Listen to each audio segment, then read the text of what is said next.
Bethesda's 6-week plan to save Starfield. And no, this is not a joke. And this just proves what I have been saying all along, and what you have probably been suspecting. And it's the fact that Bethesda is purely incompetent. They have no longer any clue, idea, or even slightest hint of how to make a good game, or what even a good game entails. The fact that they think that Starfield is savable is an absolute laughingstock, obviously. Everyone who has a brain and has even thought about this for a moment understands the brutal reality of the situation. There's no saving Starfield. There is no change that you can implement in this game. There's nothing that you can add to this game to save it. It's just far too late. It's easier to make a new game. People are talking about saving Diablo 4, but you know why that is legitimate? Because Diablo 4 is basically built on a base that actually is functional, okay? You can add things and it's gonna be good because the base is there. For Starfield, there's no basis for the game. The weapons are bad, the exploration is non-existent, the story told is brain damaged, and, well, there's nothing good about the game on a completely fundamental level. Exploration is non-existent, and all of these things. There is nothing you can add at this point to make it good or save it. You just need to remake it. And obviously Bethesda being incompetent, they don't understand this. They're gonna try and save Starfield. Pathetic. But it's gonna be funny probably. Back to the news, let's get stuck in. So, we can expect 6 weeks between meaningful Starfield updates because Bethesda are trying to respond to the whole situation with hotfixes and a plan, including some pretty damn much requested features. Another thing improving behind the scenes. I'm not gonna lie, I have no idea what Bethesda even means by meaningful updates, okay? An FOV slider took them 2 months to implement. A eat button took 3 months to implement. And they probably think that those are huge, meaningful updates because, you know, they implemented those updates and they yelled through the internet, look at us, we did good, we added something that people wanted. Yeah, these are things that the other games had already previously and everyone said that are necessary for this, but, you know, you implemented it 3 months later. Doesn't look good. Apparently is ZeniMax Workers United, who are trying to get things going good there. Elsewhere, we've got a viral rumor to deal with about Fantastic. Of course, the ex-developers of the day before, because they, supposedly are closed. And also, the indie devs at New Blood Interactive are kind of showing everybody how it's done when it comes to looking after their team. And you can look after our team with today's sponsor. Alright, let's save some money, access more content, and be more secure using for BlizzCon, and yeah, you're damn right, I did my sweep of things using Nord. Of course, when I was away, it was also handy VPNing back home to avoid triggering sites. And of course, you get 4 That's a bonus months for free. long ad, dude. Be sure to click that reception, and I think that reception has actually got cooler as time has went on. Most recently on YouTube, you've probably seen it yourself. There is a Nakey Jake video. He makes hilarious stuff, also super well thought out. He did a video on how outdated the design of Starfield is. It's a very... I think I have seen this because I have probably roughly 40 hours of watching negative Starfield videos, and I have loved every single second of it. Some of you think I'm just, doing this for the easy views and whatnot. No, I truly love hating on Starfield. I truly love this. I have seen more than 40 hours of combined videos talking negatively about Starfield. I know everything there is to know about hating on this game. Very solid video, and of course it's a video that couldn't explode like it did if it wasn't tapping into a humongous, I suppose, wellspring of public opinion, which it absolutely has. Now, when we look at the game itself, you've got two... Everyone is looking pretty much into the same things about Starfield that are negative, by the way. Resolutions of problem. On the biggest resolution, fundamentals of the game do not really deliver the fantasy, right? The fantasy that this game would kind of ideally deliver in a way that people expect. As an example, you're playing Skyrim, you roam about the place, you have adventures, that's all good. On Starfield, you basically teleport between little hubs and little, sections of places. And yeah, it's kind of kind of that space adventure fantasy, but there's so many roadblocks here, there, and everywhere that Kinda. The problem with Starfield is the fact that people are actively trying to avoid space combat because it's that bad, and we're talking about a space exploration game. Let that sink in. it doesn't really feel like it gives players that continuous immersion of just being, out in the plains, out in the wilds. That's that. The next resolution of problem, though, is when you zoom in and you basically find that the devil is in the details and there are loads of problems absolutely everywhere because while this is one of the less buggy, maybe the least buggy... No, this is flat out not true. The biggest problem with Starfield is the fact that you do not need to zoom in to see the problems. These problems permeate through everything that you do in the game. NPCs being bullet sponges, completely always the fact. NPCs not being bullet sponges, well, it doesn't matter either way. You just shoot them 2 times and they instantaneously start fumbling all over the place, okay? Loot being bad. Loot being stupid, you not being even able to take off the things from the enemies that you just killed, except their weapons, right? The fact that everything looks the same. You don't need to look in deeply to see these flaws. And this is Starfield's biggest downfall. It is so unbelievably poorly made that the average person doesn't have to stop and think to understand that Starfield has issues. Also, by the way, for example, this is one of my favorite issues in the game. We're talking about the future of space future and whatnot, and they still need to use, things, metal beams, and, things like that to make things float. That's stupid. Buggy long. If we have artificial gravity in spaceships, we can make gravity disappear and things levitate 100%. We can already do it now in our day and time. But, that's a little bit too expensive currently. Launches that Bethesda have had, it obviously still is a Bethesda game, so yeah, it's got tons of bugs. Now, how do we fix these 2 problems? Problem number 1 basically means they need to re-engineer the game. That is traditionally quite simply not the sort of thing that Bethesda do. I mean, they only re-engineer stuff when they absolutely need it in order to create new content. I think it's pretty... They also re-engineer stuff in, for example, the case of Fallout 76. The moment there is something that is going to be negative in the game that prevents people from giving them money, they're obviously going to instantaneously fix that.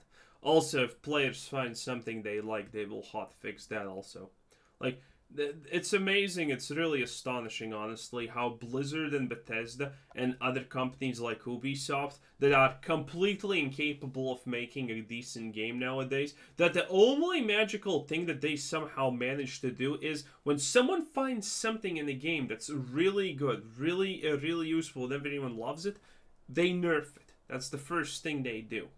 Pretty clear they're putting a large engineering effort into the sorts of things that are just kind of like day-to-day, second-to-second gameplay, player quality of life. Those are kind of lost in the journey for just going big. Right, so we got that. Those smaller problems, though, well, that's meant plenty of small updates. Now, sometimes this can be a bit weird. You have so many people who all have their own problems that they've, reported, and then they see even the recent, say, hotfixes, where, well, there was a crashing bug on the Xbox and Microsoft store, a fix for weapon cases, and a fix for a bug. Microsoft Store. There you go. That's the bug that they fixed. That attached asteroids to ships. In the eyes of the community, this was not a lot of fixes, and materially it certainly wasn't either. So we've got a pace that feels slow when it comes to fixing problems. Then people look at Baldur's Gate 3. Also, the fact that the obvious problem with this situation is we have already covered it. Bethesda said they fixed this issue, but most people are reporting that it's not actually fixed for them. And people are reporting a new bug because of this. So, there you go. That's the actual real situation of what's happening there.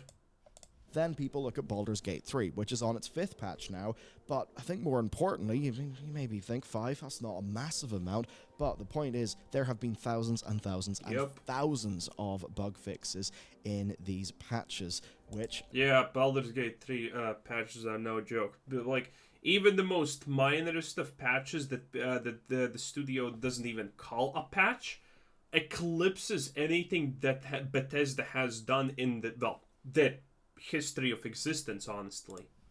Again, if you're Bethesda, does look quite rough. So what they did to deal with all of this is go to Reddit, which is a good sign because it shows going to an external community, one that they know obviously is having quite a lot of fun at their expense. Now they start off by saying this whole pet asteroid update is, it's not like meant to be a big update, they just wanted to fix it before the Christmas break, and they do have another patch that is coming out. They basically go through some details as well as what we can expect. And overall, fairly decent, but I do just wonder how screwed the fundamentals are. So here's what's coming. Okay, imagine this. You're Bethesda. So there's this bug where there's a rock constantly following you throughout space. And you're like, you know what? We're gonna fix this for Christmas. For the people who have no one to play the game with, we're gonna take even away your only last shred of companion, your rock. The thing that was supposed to never leave you, okay? You're already you're already alone in Christmas. But we're Bethesda. We're gonna make it even worse. Man, you can't make this up. So FSR and XESS, which will be going alongside the existing DLSS update, so that's reasonable. Quest bug solutions, including a newly built system to mean no save rollback from existing playthroughs. New features. City maps. Wow. City goddamn maps. Now, if you've played this game, as I have, yeah, it inexplicably shipped without city maps, which is insane. So there's that. There's also mod support, which is going to be fairly massive, because yeah, basically, this is the kind of thing where, honestly, I think modders may be able to kind of save this game. I'm not exactly sure how, but basically there's so many planets, there's technically so much canvas in this game. It's just what's on that canvas is particularly weak, even though the canvas itself is still all sort of Bethesda game canvas, the sort of thing that can be modded up for... No, it's not. No, it's not. The only thing that is Bethesda about Starfield is the fact that, you can't actually add mods.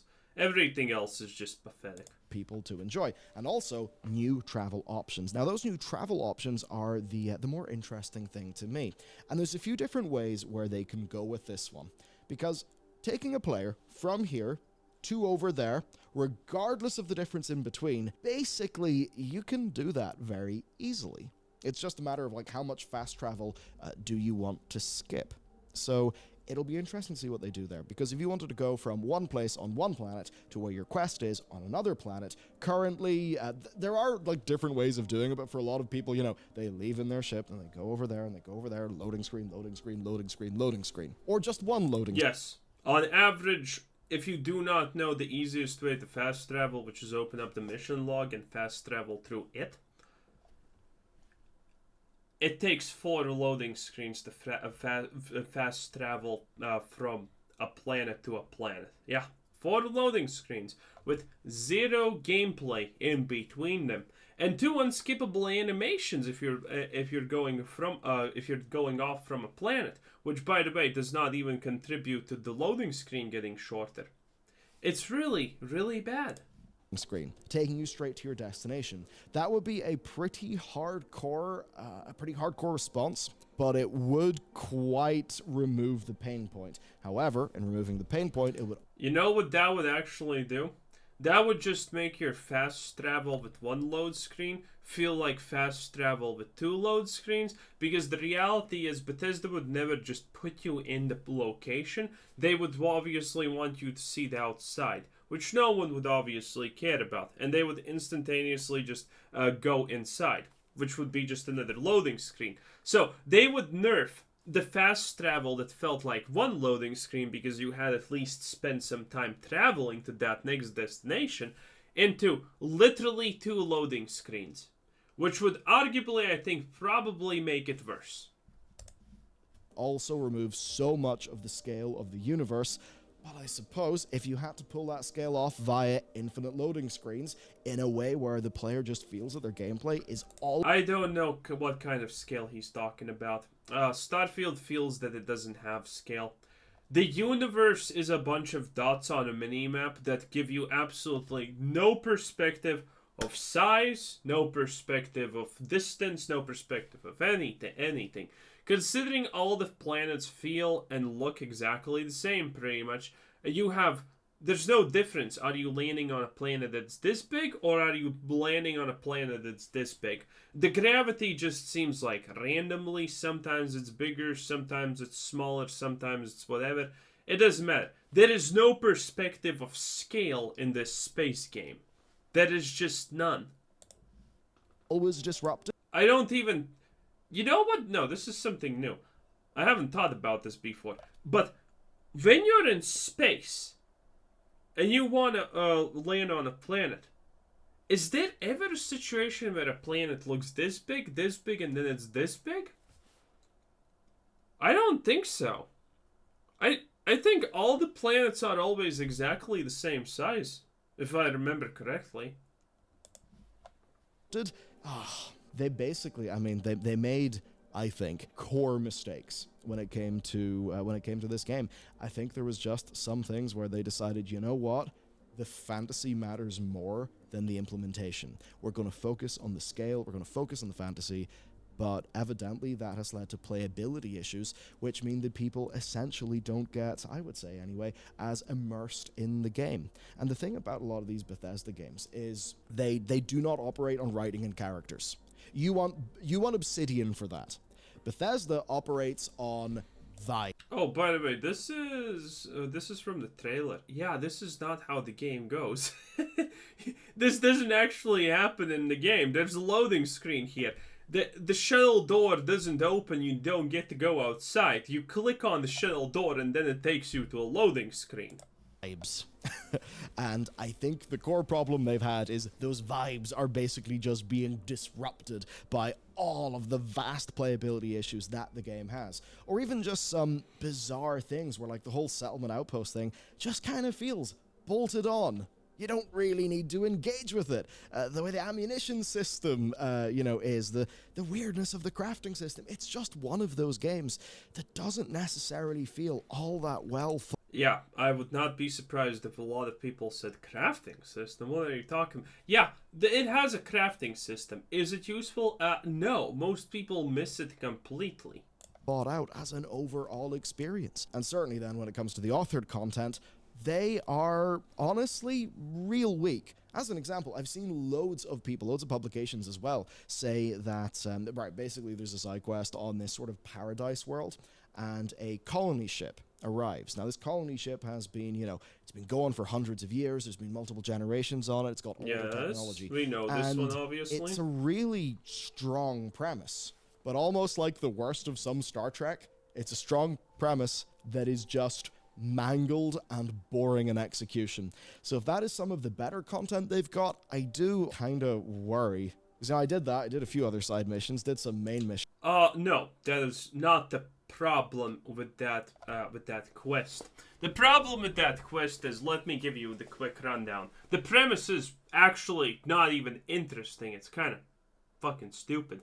Okay, so the problem with this quest is very simple. You found a ship out in space that turns out left Earth a couple of 100 years ago, and now it's like the third generation with the last living Jew on board, by the way. Not even making this up. So, this ship left before faster than light travel was invented. So it's 300 years now, and they have no idea that the universe is inhabited. First of all, no one's really surprised about the fact that the universe is inhabited off of that ship. No one kind of cares. Second of all, it's a giant planet with one resort on it that takes almost less space than a modern day millennial single room apartment, and they can't just land on the other side or near and start their colony. No, that's impossible for some reason. But these aren't even the main issues. The main issues of how you can solve this quest, obviously. One is you give away these colonists to the resort as indentured servers for some reason, which makes no sense why that would be allowed or not allowed. You kill them. You blow them up, the people on the ship, by the way, I obviously mean. or you go buy them a new modern faster-than-light engine, attach it to the ship, and let them find somewhere else to sell.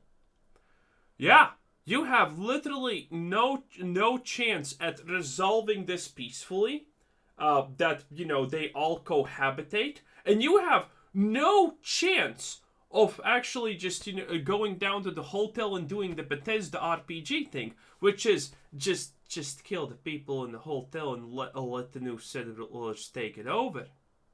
You have no option like that. They're invulnerable. And the worst part about this quest is the people in charge of the hotel are comically stupid and evil. They're evil for the sake of being evil. They're comically evil.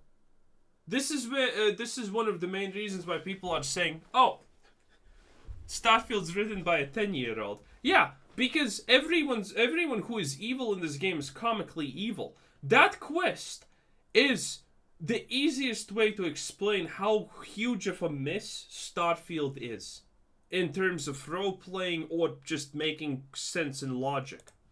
And stuff, and the whole world just kind of felt so goddamn bland that I didn't really care. But the weird thing about it is, you see when you walk around an outpost, you take a look at what's written in the whiteboards, you look at the chunks, you know, there's a lot of character in the game. It's just a great example of they didn't pull to... Has Billy even played this game? None of these outposts feel real. None of the handcrafted main cities feel real. Not a single location feels reasonable. This is in fact one of my biggest pet peeves about Starfield that people don't usually bring up, but personally I hate it. When you go into a random location in Starfield, do you know what you find? You find literally the whole of the universe in every single location. Every wall has a gas outlet, ventilation outlet, a chalkboard, something stuck to a wall. There's always something on the floor. A tarp, a second tarp, a third tarp, right there next to each other. It makes no sense. A toolbox there. For some reason, there's a table there with more toolboxes on it. Every location in Starfield is so chocked full to the brim. You're surprised that, you know, that matter in space still exists because people have just made too many screwdrivers. It's crazy. Together, I think, a compelling world. And as much as I think I started talking about this with a degree of hope, I actually think Starfield is screwed. Yeah, no, I sort of feel it's screwed in that way that Fallout 4 is a bit screwed. Now, Fallout 4 did get more content, but like it was the weaker of the Fallouts, absolutely. Yeah, no, I actually think this game is so mid, it's probably not. Hey, it was the weakest of the Fallouts, but... Did you finish the game? Yeah, I finished Fallout 4, and I kind of liked it. At the end of the day, I enjoyed it, you know, to a degree. Would I recommend it to other people? Yes. Would I recommend it before Fallout New Vegas? Absolutely never. But I would still say that, yeah, if you want the Fallout experience and you haven't played it, yeah, go play Fallout 4. It's not the best, but it's certainly good enough. But Starfield, no one's recommending it. Most people are just quitting after 2 hours. Not worth bothering about. And in fact, that is what one of the very well-known modders of Skyrim said. I think fundamentally, right, there's this phrase, I think it's one that we can all do a thinking about. It's the idea that it's not necessarily how hard you row, but it's what boat you're in. Which is basically just saying that yes, there is the sort of realm of your physical control in the situation that you're in right now, but sometimes it's the situation that you're in that is kind of going to dictate your results, not how hard you work. So sometimes what we got to do is step back and think about the bigger picture, and if we're going in the right way, if we are, so to speak, in the right boat. And I suppose as I think about Starfield, it's the wrong boat. I don't actually think this can be fixed up that much. Personally, Yep. I don't know. Maybe they can pull it off, but to be honest with you, this game is all of Bethesda's weaknesses and essentially none of their strengths, and I am still utterly bewildered how they can basically roll out this. There's a good reason why people played Starfield and said, yeah, I'm no longer excited for Elder Scrolls 6. A really popular comment that I still get on the videos. Starfield ruined my excitement for Elder Scrolls 6 because it's going to be on the same engine, it's going to have the same people working on it, and, well, most likely, it's going to be a repeat. Same very tired game design. I've got to be real with you, like, to me, Skyrim was tired in 2011, and I felt that because I played Oblivion. You know, I think Oblivion's a better game than Skyrim, to be honest with you. It's as if they haven't really updated that much since 2006. And Yep. yes, they've done things like, you can build an outpost now. That's a neat thing to do, but it's not the, like, essential fantasy, the essential game. And basically, they haven't got that bit right. And in fairness, doing that at the scale that they're trying to achieve with this game is bloody hard. Obviously, the scale of No Man's Sky is so much larger.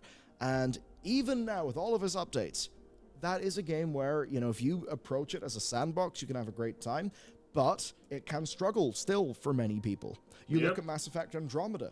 Did you actually know Mass Effect Andromeda was supposed to, structurally, be remarkably similar to Starfield? Obviously, though, in the development process of Mass Effect Andromeda, that whole plan to have, you know, hundreds of procedurally generated worlds or whatever they were going I mean, it was structurally exactly like Starfield. It was a giant shit show and failed. to go for. It was something like that. Massive proc gen. That fell by the wayside. And obviously that's a game that was rebooted and rebooted. They just haven't solved the problem. They haven't solved the problem, but they applied the standard Bethesda video game, basically, that's been mildly iterated on at best since 2006. Because I feel like the last great leap that they truly did was moving from Morrowind to Oblivion. Oblivion to Fallout, Fallout to Skyrim. Those feel like iterations of a design, right? Done with better fidelity and sometimes with slightly better combat, even though they've always kind of sucked at that. Yeah, I don't know, a bit strange. I felt decently positive going into today's story. I'm almost wondering if it would be more pragmatic to say, screw it, Starfield's a wash, next Elder Scrolls game, let's try to learn from this. I do not see this being But this is not learning anything, my boy. worth the is what it opportunity is. cost other than making mod tools and giving it to modders, because the whole situation is frankly so mid, nobody cares. Yeah, wow. I didn't expect to go all doomer, but here we are. Anyway, we do actually have some good news coming out of Bethesda, which is a double victory for the Bethesda Quality Assurance Union. So, ZeniMax at Workers United represents 300 QA staff at Bethesda. So this group was voluntarily recognized by Microsoft earlier on this year. Now, Microsoft had made a sort of union pledge. A lot of this seems to also be sort of in part to get the parent union, which is the Communication Workers of America, on board with the merger. Anyway, these talks have basically been ongoing since... Okay, let me explain something about unions, okay? Let's talk business, boys. If you join a union, that means you're weak and stupid. Plain and simple. People in unions don't get high up the ladder, unless they're the head of the union. In which case, if you're smart, you're stealing union money and going on expensive trips to meet other people and just drinking and you're having fun in, you know, expensive luxury hotels and places like that. That's the only reason why you should be in union. If you join a union as an average Joe and you think that's gonna help, oh my. Oh my. You deserve to be taken advantage of, I'm not gonna lie. Now, there are some rare unions where it actually matters, especially in America. One of the best examples, actually I think this is the only example, because I have never heard anyone else actually give a good example of a union, but it is trashmen? Is that what it's called? You know, the people who take out trash. Those people are getting really good salaries. Admittedly, it's not the most pleasant job in the world, but it's not the most technically demanding job in the world also. And yet, they're getting really good salaries because their union is really good. But other than that, I have never heard of a union actually doing anything good. If you're in a union, that just means you're stupid. Sad to say, but it's true. It just means you're some kind of average Joe with absolutely no hopes of making it big. And you are never gonna make it big because you're in a union. And people in unions do not get upgraded in life often. Because unions are bad. Ask Starbucks how they are doing with their 2 billion or whatever lawsuit that's happening currently because of their unionization bullshit. Since April, in the last 2 weeks, they've single-handedly shown the game industry that people can actually have a voice, because there are 2 separate wins they've got from Microsoft. Win number 1, 23 of 77 previously contracted workers will be getting full-time Microsoft jobs with a 22% pay bump, while the rest then are getting temporary official employments, which does importantly include sick days, holidays, and pay bumps, which is honestly, for those workers, pretty damn sick, and for us... Oh, no, that's kind of bad, actually. First of all, so it means that 77 people were competing. Less than half, essentially this is 1/3, not even 1/3, actually. Less than 1/3 of people got in this position, and they probably had to endure the most grueling tasks, and you can bet in their job descriptions, these people have added 50 different things. These people are going to be working overtime for the rest of their lives.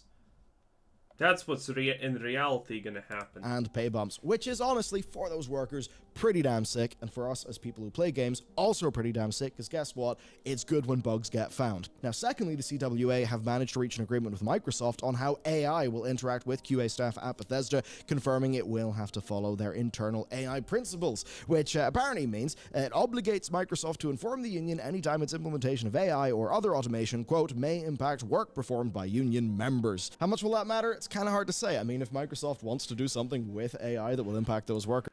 Dude. So you're telling me Bethesda is going to be forced to never use AI because AI is instantaneously going to do anything that Bethesda can better? That's crazy. They're going to do it. The union may find out. The union may try to do a strike action, but, I mean, let's be real, from Microsoft's perspective, they'll probably just say, yeah, sorry, but the literal game has changed. This technology is a part of how we work now, and that is that, I imagine. But anyway, this is pretty damn good news, especially, I would say, for the games industry in America, which, is a place where this sort of thing doesn't tend to happen. Now then, fantastic. The day before, what is going on? We touched on this when we did our video. Do we care about this, boys? We have already watched we already know everything about there is about the day before. Click on my channel, click on the day before video. We got a real spicy one where the developers actually explain things. And then, in the comments of that video, people who have worked with developers are explaining that actually the thing that those developers are even proud of and saying that they did good is the lowest level of trash that you can achieve in your life, which is hilarious. Anyway, that was Bellier News, boys. Good stuff. Starfield, even better. Have a nice day. Bye-bye. This was Quizzer7.